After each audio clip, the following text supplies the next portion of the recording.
Bienvenue au podcast Ma Vérité. J'espère que tu vas bien aujourd'hui. Aujourd'hui, j'ai le plaisir, 1 heure et demie, non, 1 heure après une belle intro entre moi et mon invité. Enfin, on se libère en podcast. Merci Lauralie Lepage pour la belle connexion avec toi que je viens de vivre, qui est vraiment incroyable. Merci. J'ai super hâte à toi qui écoutes d'apprendre à la connaître c'est qui cette femme extraordinaire-là qui m'a moitié fait brailler, mais dans le bon sens. Fait que, Lauralie, présente-toi qui tu es. Allô, je suis tellement contente d'être ici, puis ça fait plusieurs mois que j'attends d'être ici, puis c'est vraiment un honneur pour moi d'être là. Joanie, j'aime ce que tu fais. Tu sais, j'ai écouté ton podcast, j'aime connecter avec toi, j'ai adoré l'heure qu'on vient de passer ensemble aussi. Moi, je suis une personne de cœur. Je suis une personne qui est là pour aider les gens autour de moi à aller s'ancrer dans qui ils sont, dans leur vérité. Puis tu sais, ici, je suis là aujourd'hui sur le podcast Ma Vérité et c'est pas un hasard, OK? Puis moi, je suis vraiment une personne qui est très, très ancrée côté spiritualité, côté accueil de soi, côté accueil de l'autre, dans l'amour, la compassion, pour aller chercher le plus de liberté possible. Puis c'est comme ça que je mène ma propre vie aussi, autant avec mon entreprise qu'avec mes hobbies, qu'avec ma famille, qu'avec mes amis. C'est vraiment, pour moi, le mot d'ordre, c'est ma vie est tellement fantastique aujourd'hui, j'ai hâte de voir ce que ça va être demain. Comme Mélanie Ann Layer dit, la gratitude aujourd'hui, puis c'est meilleur demain, un pas en avant, toujours. Hein? Il y a tout le temps des beaux cadeaux de l'univers qui, ça, j'aime. Comment elle disait ça? En avance, un pas dans la gratitude, puis un pas dans Dans le désir. dans le désir. Ouais. Puis je Ouais. trouve que quand tu dis ça, ça m'a vraiment ramené à cette belle phrase-là. Fait que comment est-ce que tu aides les gens? Comme ça peut être dans le travail ou tu sais, de quelle façon toi, tu apportes ta contribution dans ce monde ici? Pour moi, tout passe par les relations. Mm. C'est vraiment ça. Tout passe par la connexion avec l'autre. Puis, tu sais, je pourrais sortir ma panoplie d'outils. Tu sais, moi, j'ai un gros coffre à outils. Je vais utiliser le Reiki, je vais utiliser la canalisation, je vais utiliser des fois les cartes, le tarot. Des fois, j'utilise vraiment plus ce qui est méditation, breathwork. Je vais faire des fois vraiment de la respiration consciente, du gros breathwork. Vraiment, c'est super intense. Des fois, c'est plus doux. Libération par le cri. Le yoga aussi, j'enseigne le yoga. Fait que, tu sais, dans ma communauté, j'ai des groupes de femmes qui viennent faire du yoga 1 fois par semaine, vraiment dans mon village. Puis que là, je les guide aussi à aller plus loin, tu sais. Ils ont embarqué pour un cours de yoga, là, mais ils font de la libération émotionnelle, puis du cri, puis plein de choses. Ah, j'adore. Fait que c'est vraiment comme ça. Tu sais, moi, ma contribution est dans aller t'ancrer à l'intérieur de toi pour que toi, tu te sentes le plus libre possible, d'être qui tu es et de vivre ce que tu as à vivre. Et moi, ce que j'ai constaté pour moi en premier, puis après ça, beaucoup autour de moi aussi, surtout chez les femmes et encore plus chez les femmes qui sont mères, c'est le jugement qu'on porte envers soi. Moi, je me souviens, quand j'étais jeune, ben, je suis encore une jeune maman, là, mais au début, quand j'avais mon bébé, je me jugeais énormément. Puis, à un moment donné, il y a eu un déclic et j'ai vu que c'était vraiment un pattern qui était là dans plusieurs relations que j'avais, que ce soit avec des amis, avec même ma propre mère, Puis, je voyais beaucoup de femmes se juger elles-mêmes très durement. Et à un moment donné, je me suis dit, OK, ben, au départ, moi, je voulais me sortir de ça pour moi. Et un coup que cette étape-là a été entamée, parce que je ne peux pas dire faite, parce qu'on fait pour le reste de notre vie, là, mais une fois que ça a été entamé, je pouvais juste pas garder ça pour moi. Mm. Je pouvais juste pas garder cette fréquence de liberté-là juste pour moi à l'intérieur. J'avais comme la mission, le calling de le partager plus loin, puis d'aller aider toutes les femmes qui sont prêtes à juste aller relâcher un peu. Mm. Relâcher. Sortir du sentier battu. Sortir de ce que tu penses que tu es supposé avoir l'air de. pour aller revenir à toi. Je relate tellement à toi. C'est comme en plein mon message aussi. C'est juste que toi, tu le transmets tellement d'une manière, à ta manière, qui vient toucher mon cœur. Vraiment. Merci. Merci de faire d'être la permission aux femmes de sortir des sentiers battus. Moi, je l'appelle la maman atypique. Ah, merci. Ça serait le fun que ça devienne typique. Oui, d'être atypique. Tu sais, que la maman atypique, ça devienne celle qui se tape sa tête. Yeah. Ça serait vraiment cool. Yeah. Let's aim for that. Let's claim. I'll drink to that, queen. Cheers! Pour ceux-là qui nous écoutent en podcast, on se met un petit cheers avec notre bouteille d'eau. Notre belle bouteille d'eau. Toi, tu notre belle, moi aussi. C'est une bouteille avec des fréquences, puis je pense aussi celle-là que tu as avec Alpha. La mienne, il y a un cristal dedans. Ah, encore meilleur. So, fait que là, tu sais que tu as venu ici, oui, comme j'adore qu'est-ce que tu fais, puis j'aimerais tellement t'entendre encore plus là-dessus, mais moi, je veux entendre l'humaine. C'est qui, cette femme-là, derrière, qui a fait que tu es rendu où tu es rendu aujourd'hui, puis tu fais une grande différence dans la communauté de femmes? Excuse, bon, je nous appelle une communauté, voilà. Mais tu sais, tu fais une belle différence, fait que vas-y, raconte-nous à partir de quand. Moi, j'aime quand tu m'as parlé à partir de, même avant 16 ans. Qu'est-ce qui a fait que tu étais dans ce rut-là, dans ces mauvais... Hey, c'était jeune, là. Fait que, vas-y. J'étais jeune. Puis, tu sais, juste pour mettre le contexte, mettons, aujourd'hui, j'ai 30 ans. Et que je suis encore dans la fleur de l'âge. Ah, yes. Je vais être dans la fleur de l'âge jusqu'à 80, je pense. Mais, c'est fait qu'aujourd'hui, j'ai 30 ans. Fait que ça fait à peu près 15 ans là, que j'ai eu mon diagnostic puis tout ça. Mais avant ça, OK? Puis là, peut-être que tu vas tomber sur le cul parce que je te l'avais pas dit encore. Moi, j'ai commencé à boire à 13 ans. Jeez. Ah, ben moi, tout, actually. Ouais. J'ai commencé à boire à 13 ans parce que, ben, en fait, à ce moment-là, j'habitais avec mon père. Mes parents sont séparés depuis que je suis vraiment, depuis que j'ai comme 1 an. Ma mère s'est remariée. Cet homme-là est fantastique. C'est un homme génial. C'est même lui qui m'a sorti de la merde. Là. Je vais vous le raconter tantôt. Là. Sauf qu'à un moment donné, vers 12 ans à peu près, je voulais apprendre à connaître mon père biologique parce que je le connaissais comme pas, honnêtement. Je le voyais de temps en temps, mais tu sais, j'étais pas... ma relation avec lui, j'avais pas l'impression que je le connaissais vraiment. Puis, il a demandé, tu sais, quand j'avais 11 ans à peu près, il a demandé si je pouvais aller habiter chez lui un peu, tu sais, pour voir lui.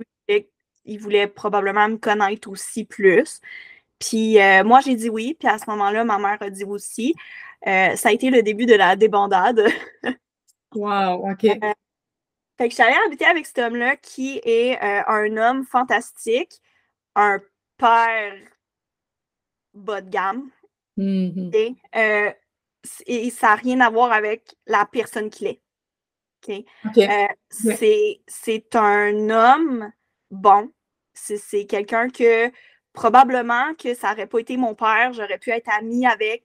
C'est quelqu'un qui a vraiment une personnalité qui est le fun. Mais on va appeler un chat, là. C'est pas un bon père. OK. Intéressant, ouais. C'est ça. Fait que, tu sais, ça n'enlève rien à la personne qu'il est, mais côté parental, il en a échappé une coupe. Okay? C'est ça, ouais. OK. Donc, je déménage. Lui, à ce moment-là, a des problèmes de drogue, des problèmes d'alcool, fait la vente de stupéfiants aussi. Là, tu sais, je me permets de le dire parce que ça fait longtemps, puis il est sorti de ça, là, je veux dire, il était il a même eu des procédures judiciaires et tout ça, là. Fait que, tu sais, là, il est sorti de ça. Fait qu'il se fera pas arrêter après le podcast. Fait que, à ce moment-là, c'était ça la réalité. Fait que pour moi, mettons, de le voir partir le jeudi puis revenir le dimanche, c'était normal. Je vous rappelle qu'à l'époque, j'ai 11 ans. Je suis laissée à moi-même pendant 4 jours là, de suite, toute seule, à m'organiser avec mes propres moyens. Jeez, OK. Et à ce moment-là, j'ai vieilli très vite. Très vite. pouvais pas me permettre d'être un enfant. Pas dans ce contexte-là. Je devais survivre avant tout. Ouais. Et c'est ça, donc à 13 ans, j'ai commencé à boire. Et après ça, et à travailler aussi, parce qu'à un moment donné, ça coûte cher. Lui, toi, là? Ouais, j'habitais avec lui, mais tu sais, OK. c'est ça. J'ai habité avec lui jusqu'à 15. OK. Jusqu'à 15 ans. J'ai habité là 4 ans, quand même.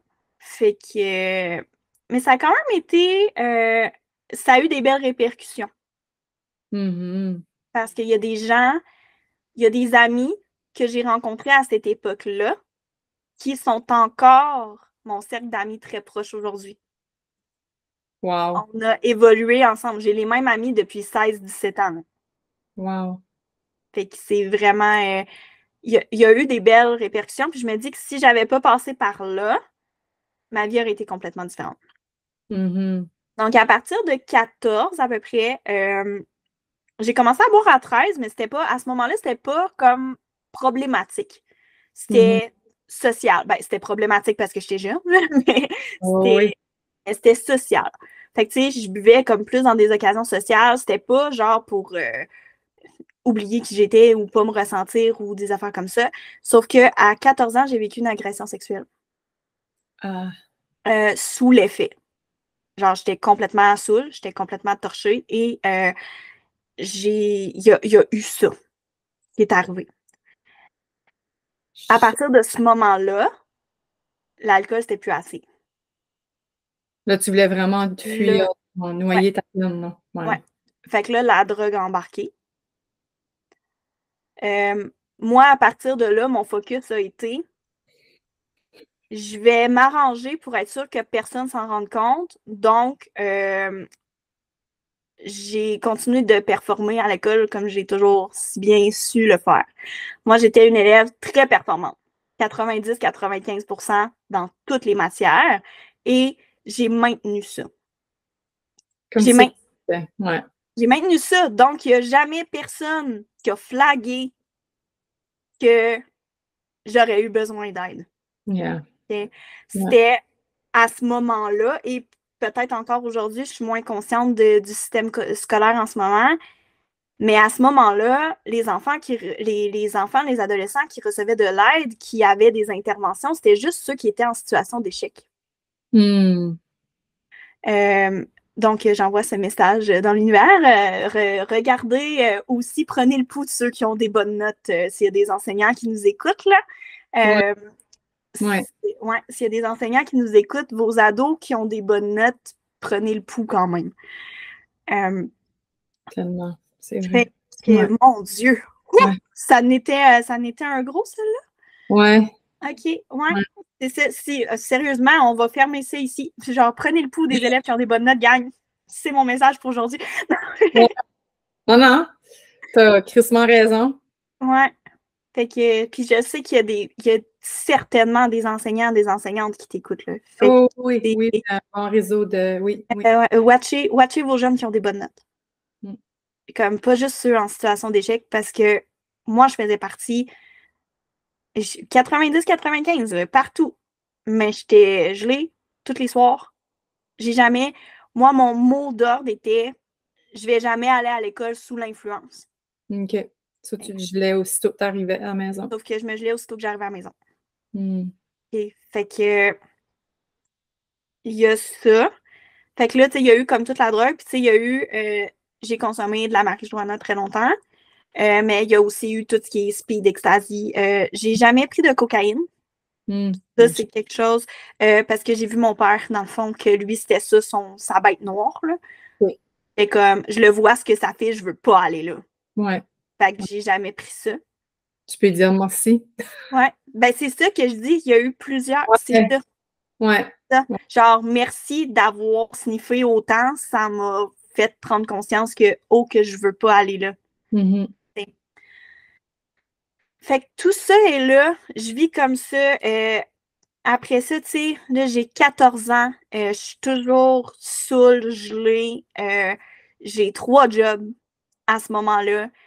Parce que il y a des billes que je paye que je devrais pas payer parce que je suis un enfant, tu sais. Fait qu'il y a comme Ben, là, ouais, tu m'as vu avec maman. Ouais. Là, tu es en train de me dire que Mhm. juste à 11 ans là, que tu as resté. Je pensais que c'était juste une shot de 4 jours, puis c'était gone. Non, non. Non, Comme, non, non, non. il J'ai était. été dans cet environnement-là pendant 4 ans. Fait que c'est quoi? Il décollait sur une fuite, puis après ça, il revenait, il arrivait une journée ou deux, puis il repartait, puis il le laissait tout seul. Ta mère, elle savait-tu? Ou tu le cachais? Ma mère, ma mère le savait. À l'époque, ma mère a appelé la DPJ et elle s'est fait répondre qu'elle n'avait pas le droit de faire un signalement parce que c'était ma mère. Hein?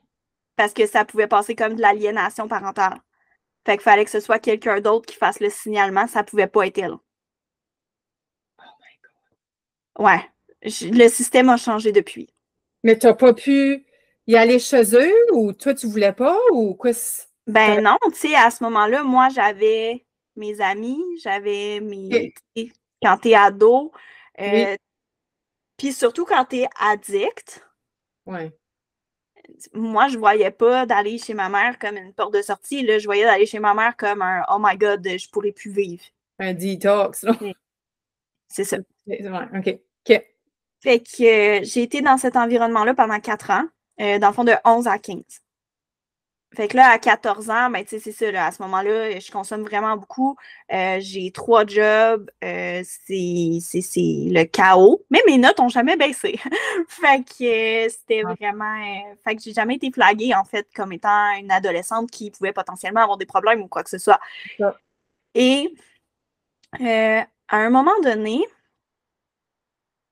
ouais, à 15 ans, l'été, dans le fond, ouais, l'été entre mon secondaire 3 puis mon secondaire 4, c'était à ce moment-là. Ben, c'était pas l'été, c'était comme au printemps, là, c'était genre au mois d'avril, mai. Euh, J'allais chez ma mère pour la fin de semaine, puis là, finalement, mon père pouvait pas aller me porter parce qu'il était sous. Fait que là, mon beau-père, il a décidé, lui, de venir me chercher. Fait que comme je disais, l'homme fantastique du début, là, dans le fond, c'est lui qui m'a élevée. Là. Ma mère est avec lui depuis que j'ai 1 an et demi. Là. Ouais, ouais, ouais. Il a toujours été là. Fait que lui, il dit, ben non, il dit, c'est pas vrai que tu viendras pas en fin de semaine juste parce que, tu sais, ton père, il peut pas venir te porter, là. Il dit, je vais aller te chercher, moi. Fait qu'il est parti, puis il est venu, puis tu sais, à ce moment-là, dans le fond, ma mère et mon père habitaient comme à 3 heures de route un de l'autre, là. Fait que j'allais chez ma mère 2 fois par mois, OK. une fin de semaine sur 2. OK. Là, lui, il vient me chercher, il arrive, tu sais, puis moi, au départ, je voulais pas qu'il rentre dans la maison. Ah non. Parce que j'étais comme, ben non, il peut pas voir comment je vis, tu sais, oublie ça. Genre, on dirait qu'il y avait une petite voix à ce moment-là, je savais là, que si lui rentrait dans la maison, c'était fini. Sauf qu'après 3 heures de route, il avait envie de pipi, le gars, là. Fait que, Mm. il est rentré et à la seconde où j'ai embarqué dans son char, il m'a dit, tu peux plus vivre de même, c'est fini, tu t'en viens à la maison. Mm. Et sur le coup, j'étais vraiment pas contente. Ah, c'est sûr. J'étais vraiment pas contente. J'étais Dis pas. vraiment. Puis Ouais. là, j'ai réussi à négocier pour au moins finir mon année scolaire. Parce que je voulais pas changer d'école au mois de mai. Ouais, ouais, un mois de la fin. OK. Je OK. voulais, je voulais finir mon année scolaire. Fait que ce que j'ai fait, c'est qu'à ce moment-là, j'ai été habitée chez un de mes amis. Comme Mhm. sa mère, elle m'a comme adoptée. Là. Elle m'a pris avec. Ben, de toute façon, j'étais tout le temps déjà là. OK. Anyway, depuis plusieurs années. Là. J'habitais quasiment là, là. Quand mon père partait sa fripe, je m'en allais là. Mm.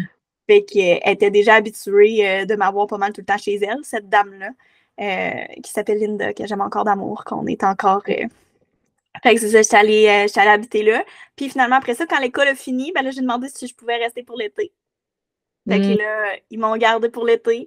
Mais là, j'ai vu c'était quoi une vie de famille. T'sais, Mm. ils m'ont emmené en vacances. Ils m'ont fait faire des choses. J'allais au chalet. On est allé. Fait que j'étais comme, OK, tu sais, de vivre. À jeun dans ce temps-là, là? Ah, OK, tu continues pareil. OK. Continuait pareil. Fait que OK. de vivre d'une brosse à l'autre, je me suis rendu compte à un moment donné qu'il y avait plus que ça en vivant cette expérience familiale-là Mm. avec eux. Donc après ça, en nous, là, je déménage, je m'en vais habiter chez ma mère. À ce moment-là, mon cerveau d'adolescente de 15 ans fait Oh mon Dieu, faut pas que ma mère sache que je prends de la drogue. J'arrête tout d'une shot. Et si bol. j'aurais pu mourir. Sérieusement, là, j'étais la sueur, c'était fou, c'était C'est fou, c'était dégueulasse, hein? fou. Ouais. Méga désintox. Et là, après ça, rentre dans une nouvelle école et à ce moment-là, secondaire 4, nouvelle école, je rentre dans une nouvelle école. Il y a plus de gens dans l'école que dans la ville d'où ce que j'arrivais. Ça, bon, c'est Ça a fait peur. OK. Ça a fait peur. Là. J'étais dans une école où il y avait plus de personnes dans l'école que Ouais. dans la ville au complète de où ce que j'arrivais. Fait que là, tu te sens insécure, là? Insécure, adaptation, j'ai plus mon échappatoire. Ouais. J'ai plus, tu sais, Ouais. j'ai plus d'amis non plus. Uh-huh. J'ai encore mes amis, mais ils sont loin. Ouais. Puis, vers la fin de mon secondaire 4, fait que j'avais 16. Ouais. Ouais, fait que j'avais encore 15. Fait que c'est comme plus au début, milieu d'année. Je commence à avoir des engourdissements. OK, c'est pas normal. Commence à passer des tests, puis des tests, puis des tests. On a couru les hôpitaux là, pendant presque un an. Hmm. C'était scan par-dessus test qui n'était pas capable de trouver ce que j'avais. Hmm. Jusqu'à un moment donné, en secondaire 5, le diagnostic tombe, sclérose en plaques. Oh, les tabarnak. À 16 ans. Tu connais-tu le meaning de la sclérose en plaques? Hein? OK. OK. Ouais. OK. Fait que c'est ça. Fait que là, ça fesse. Puis là, moi, du haut de mes 16 ans, je regarde les DVD, puis je lis les petites revues, puis les choses que ma neurologue m'a données. Puis je suis comme, OK, d'habitude, les gens qui se font diagnostiquer après 10 ans, à peu près, sont en chaise roulante, puis sont finis, tu sais. Je suis comme, bon, ben moi, j'ai 16, fait qu'à 25, je suis finie. J'entre dans la vie d'adulte avec ce mindset-là. Hmm. Moi, dans ma tête, tu sais, mettons, là, de 16 à 18, c'est du up and down, du peut-être que oui, peut-être que non, je sais pas ce que je vais faire, tadada. Même qu'il y a un bout, je me disais, je vais lâcher l'école, ça sert à rien. Ah, tu Tu vois plus le but de vivre quasiment, ton sais, futur. Ouais. vraiment plus, là. J'étais comme, OK, ça sert à rien, là. Genre, je suis déjà finie de toute façon. Oh my God. Tu sais, c'était vraiment ça, mon mindset à l'époque. C'était, je suis déjà finie de toute façon. À quoi ça sert? Mhm. Je suis Mhm. déjà scrap. Anyway. Fait que ça va changer quoi? Que je fasse rien de ma vie puis que je sois sur le BS, tu sais, je suis déjà scrap. Finalement, j'ai fini mon secondaire. Après ça, j'ai commencé à travailler à temps partiel, genre dans des boutiques. Je me disais, tu sais, je vais avoir des petits jobs c'était là, puis tout ça. Puis j'arrivais quand même pas pire, tu sais. Je veux dire, j'avais mon appart avec des colocs, puis j'avais ma job à 25-30 heures semaine. Puis c'est comme correct, tu sais. Je survivais, on va le dire comme ça. Puis j'ai appris à survivre à 11 ans. Fait que j'avais de l'expérience. Ouais. J'avais l'expérience là, en mode survie. Là. Fait que j'étais correct, tu sais. Mhm.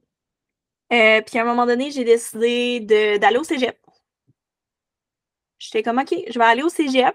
Puis j'ai fait un cours en assurance service financier. Parce que j'étais comme, là, je vais être travailleur autonome. Fait que c'est moi qui vais décider de mes horaires. C'est moi qui vais décider, tu sais, quand est-ce que je travaille, quand est-ce que je travaille pas, puis qu'est-ce que je fais, puis comment je le fais, puis tout ça. Fait que je fais mon cégep. Tout le temps que je suis au cégep, tu sais, ça allait quand même bien. Je consommais encore à ce moment-là de la marijuana, mais OK. rien d'autre. Parce que dans le fond, j'ai continué de fumer du pot parce que ça m'enlevait mes douleurs. Ah, c'est-tu juste ça que tu prenais comme médicament? Ben, médicament, mais là, Non, tu prenais de la j'avais d'autres médicaments d'ordonnance aussi. Mais côté drogue, tu sais, je fumais du pot. Là, à un moment donné, à 21 ans, j'ai fait vraiment une grosse, grosse, grosse crise. Je me suis ramassée en fauteuil roulant. Ouf. Puis là, ça a été parce que, tu sais, j'avais 21 ans puis j'étais en fauteuil roulant, là. On s'entend-tu? J'étais capable de me faire prescrire à peu près n'importe quoi si je faisais assez petit, là. Et j'avais un passé de toxicomanie. Ouais. Et j'avais une accessibilité à plein de drogues légales, Ouais. facilement. Est arrivé un autre problème de dépendance à la codéine, les opiacés, entre autres. Holy shit. Ouais. You've been through a lot, girl. Yeah, I know. I know. Mm. C'est pas fini.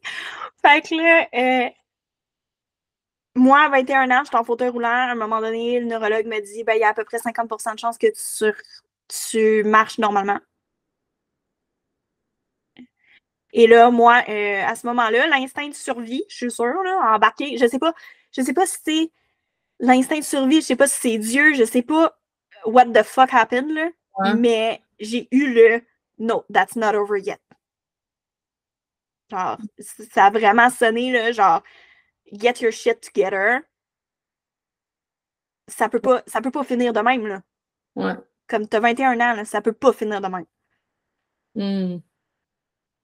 Fait que 6 mois plus tard, je rentrais dans le bureau du neurologue avec ma canne, toute fière de genre, check, je marche. Je fais partie de la personne sur deux. Dans le fond, je suis la personne sur deux qui s'est relevée. Ouais. Ouais. Ouais. Fait que, ouais, fait que j'étais vraiment fière de ça, là, d'avoir recommencé à marcher puis tout ça. Sauf qu'à ce moment-là, tu sais, j'ai recommencé à marcher, ça va bien, je marche, je suis contente, je suis capable de continuer de faire mes cours au cégep, mes choses, mais je suis rendue dépendante aux médicaments. Mm. OK. Fait que là, j'ai mes petites pilules que je vais chercher à la pharmacie, que je pop selon la prescription pour pas me faire flaguer. Mais j'ai été à ce moment-là assez brillante pour avoir des dossiers à plusieurs pharmacies. Dans plusieurs villes. Oh my God. Ouais. Fait Oh. que, ouais. Fait que ça a dégénéré. Ça a Mm. dégénéré. Puis à ce moment-là aussi, quand je me suis retrouvée en fauteuil roulant, ben j'avais comme un chum fréquentation, genre que je voyais un peu. Puis étant donné que j'avais craché à ce point-là, ben j'étais comme OK, là, j'ai besoin qu'il y ait quelqu'un qui s'occupe de moi. Là. Je peux plus habiter tout seul. Mhm. Ça a donné que finalement, ce gars-là, il était violent. Mm. Fait qu'il y a eu tout ça aussi à travers de genre, je finis mon cégep, je commence à travailler, mais j'ai pas le droit de sortir de chez nous si je suis pas habillée de telle manière. Puis là, c'est comme tout ce qui est venu avec ça aussi. La violence financière aussi, du genre, ben c'est moi qui paye, fait que t'as pas le droit de. Mm. Jusqu'à ce que, tu sais, à ce moment-là, moi, je viens de l'Abitibi. Fait que mes parents sont en Abitibi, moi, je suis à Québec. On est à 8 heures de route. OK. Puis, à un moment donné, ben, j'ai décidé de retourner rester chez ma mère. OK. Pour te detoxer again, puis... Ouais. Fait que je suis partie, puis je m'en vais chez ma mère. Je me trouve une job dans mon domaine. Puis je travaillais déjà, ça faisait déjà 1 an que je travaillais dans mon domaine. Puis, tu sais, j'étais bonne. Là. Sérieusement, là, j'étais vraiment performante. Tu sais, en service financier, j'ai fait 20 000 en 1 mois. Là. Et j'étais performante, j'étais vraiment bonne. Là. Puis, j'étais arrivée, tu sais, là, je me trouve une job, je suis chez ma mère, je suis revenue en Abitibi, je retrouve mes racines. Je me dis, ça n'a pas de bon sens à prendre des médicaments de même. Fait que là, j'arrête graduellement cette fois-là parce que j'étais plus intelligente à 22 qu'à 15. Puis j'arrête tranquillement. Puis j'ai arrêté le pot aussi, pas longtemps après ça. OK. J'ai commencé à faire du yoga. Mm. Moi, j'ai commencé à faire du yoga en me disant, je vais m'étirer le matin, ça va faire du bien. Ça Et... a replugué quelque chose que je savais même pas qui était déplugué. Jeez. Commencer à faire du yoga, ça m'a sauvé la vie. Wow. Pour vrai. Et Wow. en étant là, tu sais, moi, je sortais encore avec l'autre, là. Fait que, tu sais, là, il était supposé venir me rejoindre, on était supposé se trouver un appart, puis tout, puis tout. Et j'ai réussi à puiser à l'intérieur de moi le courage de le quitter. Ça n'a Mm. vraiment pas été facile. Ah, ça doit. Ça n'a vraiment pas été facile. Puis, même après, tu sais, je l'ai laissé, puis tout d'un coup, j'ai devais 6 000 $, là, parce que je l'ai laissé, tu sais. Fait qu'il y a comme eu Puis, tu sais, je veux dire, je me suis trouvé un appart par après, puis là, il a déménagé dans la même ville que moi, puis là, il savait où ce que j'habitais.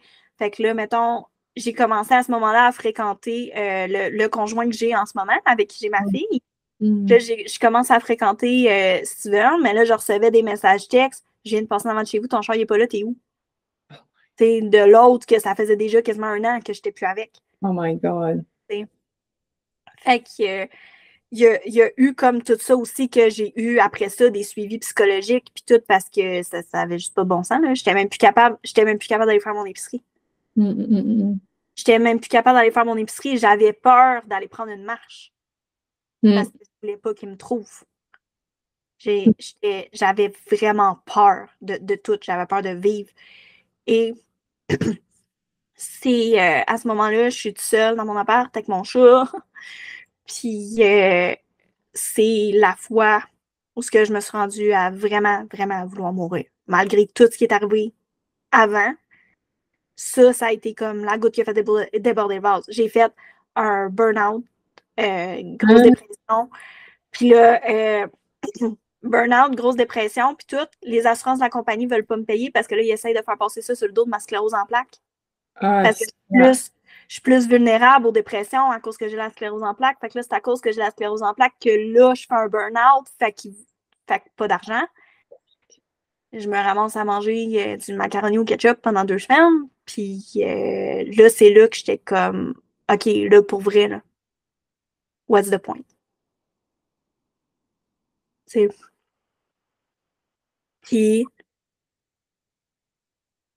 il y a quelqu'un, quelque part, encore une fois, genre, je vais dire Dieu, là. Peu importe comment tu appelles ça, là, Dieu, la source, l'univers, whatever, là. Il y a quelque chose, quelque part, là, qui m'a entendu.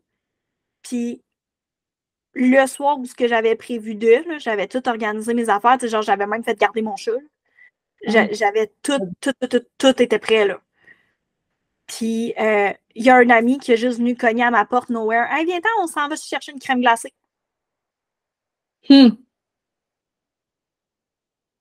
Puis là, t'as pas eu de... OK, excuse, vas-y.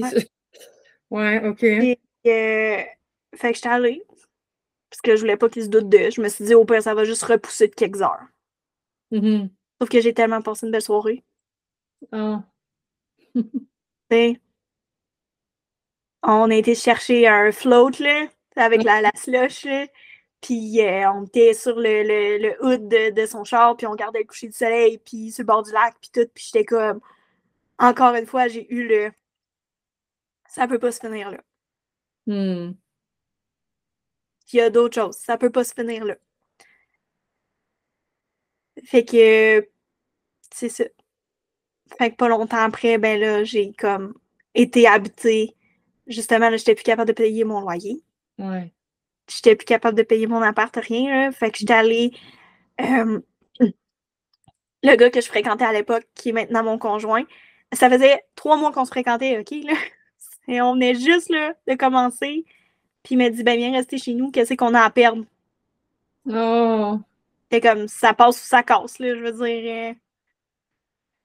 Finalement, ça a passé. Ça fait 7 ans qu'on est ensemble. On a un enfant. Tu sais, c'est ça. Finalement, ça a passé le test, là. Mais c'est ça. Fait que là, il y a eu ça. Puis après ça, ben, tu sais, là, je suis retournée à l'université. J'étais allée faire des cours en enseignement. Moi, je voulais faire un doctorat en enseignement pour enseigner la psychologie du développement du cerveau, développement de l'enfant. Puis tout ça, moi, ça me faisait triper, ça me faisait capoter. Puis je suis tombée enceinte pendant que j'étais à l'université. Et là, j'ai eu ma fille en janvier 2020. Tu sais, janvier 2020, tout le monde sait ce que ça veut dire. Ouais. Hein?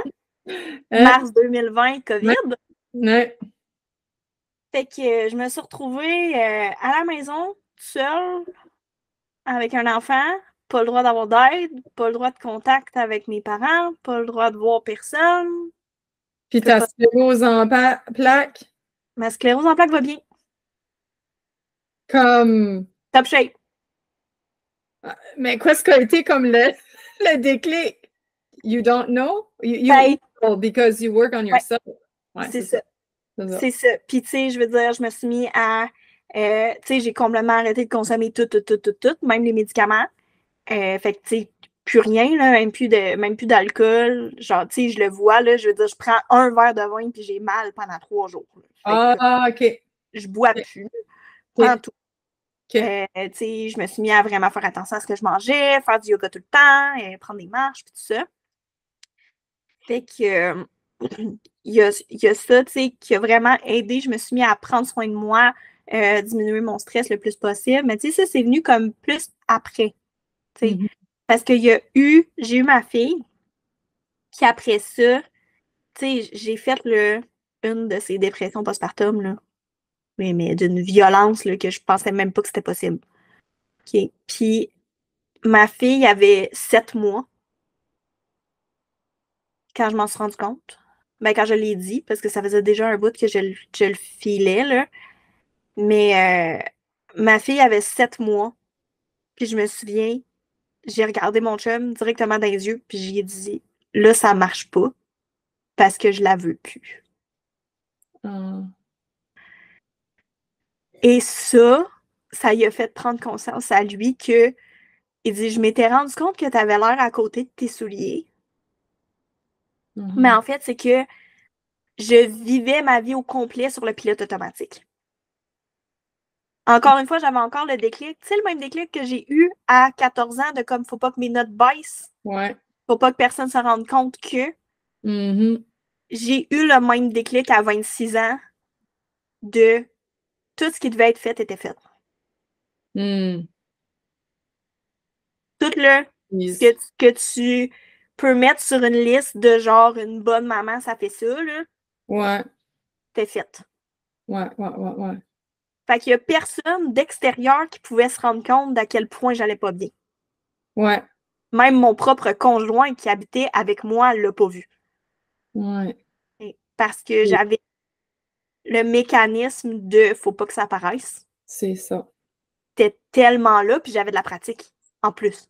Ben, ouais, ton mécanisme de défense, c'est personnage, puis performance dans le tapis, là. C'est ça, là. Puis le monde aime ça, là. Elle est efficace, elle fait plein d'affaires, elle m'écoute, elle fait, tu sais, comme, ah oui, là, tu sais.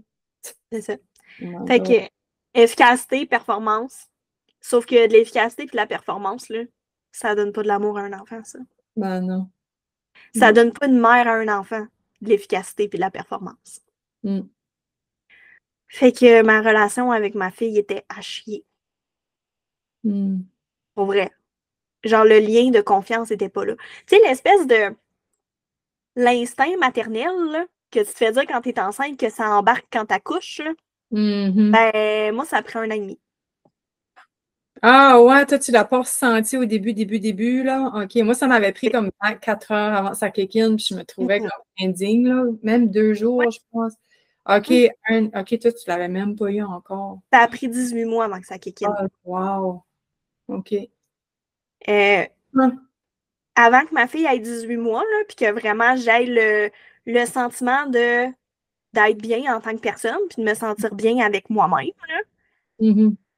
j'aurais pu sacrer ma valise dans mon champ n'importe quand. Aïe, aïe. J'étais vraiment... la connexion était pas là. Je dis pas que je l'aimais, mais je l'aimais comme j'aimais ma soeur, ma mère, mon chum. Bon, tu sais, le gros là, maternel de comme c'est mon bébé, puis je pourrais mourir pour ce petit être-là, là, ça a pris 1 an et demi. Aïe, aïe. Ça a pris 1 an et demi avant que ça embarque. Puis t'as même pas idée à quel point je me trouvais poche. Toi, tu n'avais conscience, là. Ben oui, j'en avais conscience et je me suis dit, je suis comme mon père. Oh, J'aurais pas dû avoir d'enfant. Ouais. Fait que, tu sais, tout ça, ça m'a amené à un moment donné, écoute, c'est complètement fou, là. Je suis sur le pilote automatique, dépression. Tu sais, à partir de quand ma fille avait 7-8 mois à peu près, j'ai commencé à avoir une psychologue. Tu sais, ça m'a aidé un peu. comme ça a fait ce que ça avait à faire. Là. Ça l'a aidé un peu, mais ça n'a pas été life-changing. Là. Ça a juste. Ça m'a aidé à ne pas mettre ma valise dans mon char puis partir. C'est vraiment ça le bout que ça a fait. Là. Puis à un moment donné, je me suis mis à faire des recherches sur Internet de comment être plus productive. Ah, jeez. Dans une journée. Parce que là, je trouvais que j'avais plus assez de temps dans mes journées. Parce que là, je faisais toute la bouffe maison, tout, là. Puis, tu sais, ma fille avait des intolérances en plus, là. Fait que c'était quand même plus touché. Puis, je suis tombée sur un programme de coaching de productivité pour femmes entrepreneurs. C'était comme, bon, je suis pas entrepreneur. Fait que là, j'ai embarqué dans un marketing de réseau. Je suis devenue entrepreneur, j'ai rentré dans le coaching, je suis devenue productive, je me suis mis à faire de l'argent avec mon marketing de réseau parce que, tu sais, je suis performante dans la vie. Ouais. Fait que je n'ai fait de l'argent avec mon marketing de réseau. Sauf que ce coaching-là de productivité m'a fait découvrir sur quoi j'avais le goût d'être productive, puis qu'est-ce que j'avais envie de faire, puis comment, puis c'était quoi mes priorités. C'est où que je voulais mettre mes priorités. Ça a ouvert la boîte de Pandore. À ce moment-là, j'ai dit à mon chum, j'aimerais ça être prof de yoga finalement, à la place de retourner à l'université. Parce qu'au départ, j'étais supposée de retourner à l'université aussitôt qu'on trouverait une garderie. Finalement, tu sais, ma fille est rendue à 4 ans et demi, elle commence l'école en septembre, puis elle est encore à la maison, là, tu sais, on laisse faire la garderie, là. Mais je me disais, j'étais comme, tu sais, quand on va trouver une garderie, tu sais, j'aimerais ça être prof de yoga plutôt que de retourner à l'université. Puis, mon chum, ben oui, c'est combien?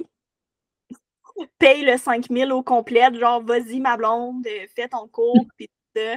Fait que ça aussi, ça a été vraiment me développer plus côté spirituel. Après ça, j'ai été engagée comme adjointe virtuelle par la première coach que je parlais, là, que j'avais fait son coaching de productivité. Une fois que j'ai fini son coaching, elle m'a engagée comme adjointe. J'avais aucune expérience. Elle m'a tout montré de A à Z à partir de -4. Là. Je peux même pas dire 0. Là. Elle m'a tout montré. Puis j'ai monté les échelons parce que, tu sais, je suis performante. Il y avait des performances qui rentraient. Je monte. Un moment donné, je suis devenue gestionnaire. Je suis devenue COO. Je gérais toutes les opérations de cette entreprise-là. Je continuais de me développer. Je continuais de faire du coaching. Je continuais de faire du développement personnel. Après ça, avec cette personne-là, pour préserver la relation, on a décidé de plus travailler ensemble. C'est encore mon ami aujourd'hui. Oui. Travailler ensemble. Je me fais engager par une autre personne directement comme COO, optimisation, entreprise, hyper spirituelle, hyper à ce moment-là que je me disais, mon Dieu, c'est donc bien bizarre. Elle m'a formée de A à Z, tout ce qui est soins énergétiques, canalisation, lecture d'annales akashiques, Reiki, gratis, pendant que je travaillais avec elle. Dans l'abondance, toi, là? Tabarnak! Fait qu'à travers de tout ça, je me suis mis à faire des retraites aussi un moment donné, des retraites de yoga, spiritualité, développement, puis tout ça. Puis ça a fait que, aujourd'hui, j'ai tout ce bagage-là à partager. J'ai tout ce bagage-là à offrir. J'ai tout ça que je peux utiliser comme boîte à outils. Puis c'est que quand j'ai quelqu'un qui m'arrive, mettons, j'ai une cliente qui m'arrive, puis elle me dit, je file comme une merde aujourd'hui, I got you. Yeah. Yeah. Fait que c'était mon histoire de vie. De comment je suis partie de alcoolique à 14 ans. Fait que, tu sais, là, vos jeunes là, qui se demandent là, qu'est-ce qui va arriver, là. C'est-tu possible? Genre, je vais-tu avoir une belle vie, même si, tu sais, mettons, là, je prends un exemple, un ado, là, que ses 2 parents sont sur l'aide sociale, puis que lui, il boit, puis il consomme, puis qu'il sait pas où c'est que sa vie s'en va, puis tout, là. Keep going. Écoute-toi. Parce que le moment où j'ai commencé à m'écouter, puis à vivre selon mes vraies priorités, pas les priorités de genre ce que la société, le moule, les autres pensent qui devrait être fait. Tu sais, là, ça s'en va sur YouTube, là. Mon lit n'est pas fait, gang, là. C'est correct, là. C'est correct, là. Il n'y a personne qui est mort à matin parce que mon lit n'est pas fait, là. Tout va bien. Puis j'ai été capable de livrer tout ça, puis d'être authentique, puis d'être là, puis d'être présente avec vous. Puis je suis pas maquillée. Ouais. Fait que c'est vraiment ça. De Il y a- se crisser la il y a- paix. De se crisser la paix. Crisse-toi patience. Il n'y a pas de ABCD qui va convenir à tout le monde. Trouve le tien. Puis si tu commences par J, ben so what? Ouais. Ah, j'aime ça. Merci. C'était tellement touchant. Comme, j'ai encore des frissons. J'ai une question avant de terminer. Comment tu as fait pour savoir que tu as eu le bonding avec ta fille, que tu as eu cet amour inconditionnellement, cet amour inconditionnel-là avec ta fille? Qu'est-ce qu'a été ton... Je suis curieuse. En vrai, c'est le petit bout qui manque là, pour moi là, à aujourd'hui. Mais, tu sais, comme je disais, j'avais genre le sentiment de l'amour qui était là, mais c'était comme sur le même pied d'égalité avec toutes les autres personnes que j'aime dans ma vie. Mhm. Sauf que à ce moment-là, à 18 mois, elle avait commencé à parler quand même beaucoup. OK. Puis ma fille a commencé à parler à 7 mois. Là. C'était vraiment, ça m'était impressionnant, là, à la limite. C'était vraiment. Puis à un moment donné, elle m'a juste touchée. Puis elle m'a dit, t'es la meilleure maman. Oh. Puis là, moi, j'ai eu à l'intérieur le coup de peu importe à quel point je me trouve poche, moi, à quel point moi je me juge, comme je disais au début, ce petit être-là qui est complètement pur, Mhm. je vais toujours être la meilleure, même si je suis pas parfaite. Même si des fois il en manque des morceaux. Mais l'affaire, c'est qu'à ce moment-là, j'ai décidé de prendre responsabilité du fait qu'il manque des morceaux. Ouais. Fait que quand j'en échappe un, là, ben je m'excuse. Mm. Puis j'y parle à mon enfant. Ouais. Tu sais. Puis j'ai dit, ouais, j'aurais pas dû faire ça, je suis désolée. Genre, mettons exemple là, que comme on se chicane ou whatever, parce que là, il y a une crise, il y a une escalade, puis qu'à ce moment-là, j'oublie mes outils, tu sais, parce que ça arrive à tout le monde. C'est pas parfait de moi non plus, là. Ouais. Je n'enseigne là, des outils de régulation du système nerveux, là. J'en ai 72, là. Mais moi aussi, des fois, je pogne les nerfs, là. Ouais. Ça arrive à tout le monde. Fait que, tu sais, quand je pogne les nerfs, ben, je m'excuse. Ouais. Je m'excuse, j'ai pogné les nerfs, je suis désolée, j'aurais dû faire ça, comme j'aurais pas dû crier ou whatever. Fait que, tu sais, ça, pour moi, ça a été le déclic du... Je vais juste assumer le fait que j'échappe des morceaux des fois. Puis c'est ça qui a fait que je me suis détachée du « je suis comme mon père ». Parce que lui, tous les morceaux qu'il a échappés, ça n'a jamais été de sa faute. Ouais. Mais juste le fait que tu reprends responsabilité, c'est ça la différence. Ouais. Reprendre responsabilité, regarder en face, puis ça m'a permis de reprendre responsabilité, d'avoir cette connexion-là. Puis à partir de ce moment-là, la connexion s'est développée de plus en plus. Ça n'a pas été du jour au lendemain. Non, non, non. Ouais, ouais. Sauf que maintenant, elle est rendue à 4 ans et demi et c'est une des plus belles relations que j'ai dans ma vie. Non. Parce qu'on est capable de se parler. Ouais. Maintenant, elle s'exprime tellement bien. Mhm. Mais on est rendu capable de se parler, tu sais. Non. Merci. Oh my God, c'est touchant. Genre, j'ai des frissons à la galore, que c'est ça? Puis il fait 22 dans ma chambre, là. C'est pas prête. Fait que pour terminer, je sais que tu as dit un petit mot de la fin tout à l'heure, mais y a-tu d'autres choses que tu aimerais rajouter, que ce soit en tant que parenting, en tant que maman, pour les jeunes? Tu as dit ton message pour les jeunes. Let's see what you have to say as a mom. Parce qu'il y a beaucoup de mamans qui nous écoutent aussi, fait que... Ouais. Mais j'ai un mantra que je répète à toutes mes clientes, tout le temps. Puis ça a donné jusqu'à maintenant que, tu sais, j'ai eu une seule cliente qui n'a pas d'enfant. Moi, tout, j'ai des mamans. Puis elle a des employés, fait que c'est le même genre de... c'est pas la même relation, là, mais des fois, là, le même genre de frustration. Là. elle a plusieurs employés, là, fait que c'est de la gestion. Crisse-toi patience. Mhm. Tu fais une bonne job, puis trouve la personne qui peut être là pour te soutenir quand tu as l'impression que tu n'es pas assez. Mhm. Peu importe c'est qui. Ouais. Ça peut être une coach, ça peut être une psychologue, ça peut être une amie, ton conjoint, ta mère, ta soeur, whatever.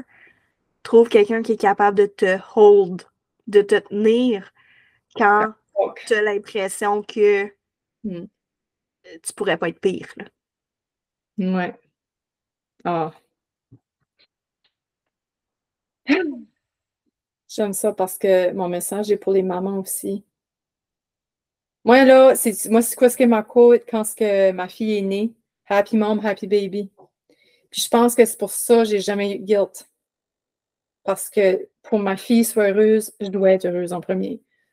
So, je prenais mes moments pour moi-même, sans guilt. Je dis non, je le fais pour elle. Je le fais pour moi en premier. Il faut switcher ça. Tu fais les choses pour toi en premier. L'impact que ça crée, moi, je l'appelle l'effet domino ou l'effet de la roche dans l'eau. C'est quand la roche, tous les rangs autour, ça, c'est tout le monde que tu impactes. Hey, oui. Puis justement, tu sais, happy mom, happy baby, Mhm. je vais comme juste plugger ça juste un Ouais. petit peu. Parce que j'ai une de mes clientes, elle s'appelle Priscilla Beauregard et elle a écrit un livre qui est génial. Et le titre, c'est Parents heureux, famille heureuse. Bon, voici. Ouais. Fait que ça, tu sais, Ouais. pour toutes les personnes qui nous écoutent, que comme peut-être que vous n'êtes pas rendu à aller vers vraiment du mentorat, du coaching, peu importe, ce livre-là, c'est de Wow. l'or. Fait Ouais. que recommandation littéraire, je fais ça aussi des fois. Oui, c'est une bonne idée.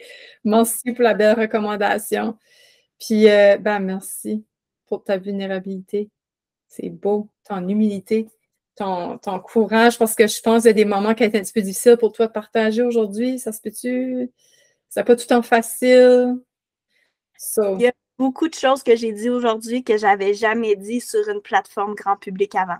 ah, Il y a vraiment eu beaucoup d'exclusivité aujourd'hui.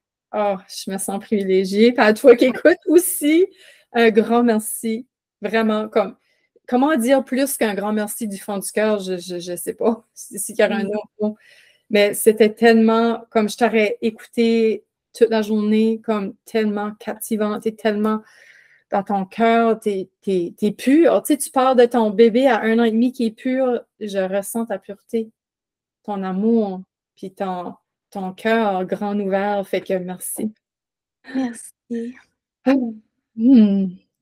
Fait que merci aussi à toi qui as écouté en direct, pas en direct, on n'est jamais en direct, mais je vais dire, OK, écoute, tu vois, là, tu m'as tout déstabilisé, là. Merci à toi qui a été là, qui a écouté le beau message de Lauralie aujourd'hui. N'hésite pas à commenter, n'hésite pas à venir me voir en privé ou même elle va être dans les keynotes, tu vas aller dans son univers.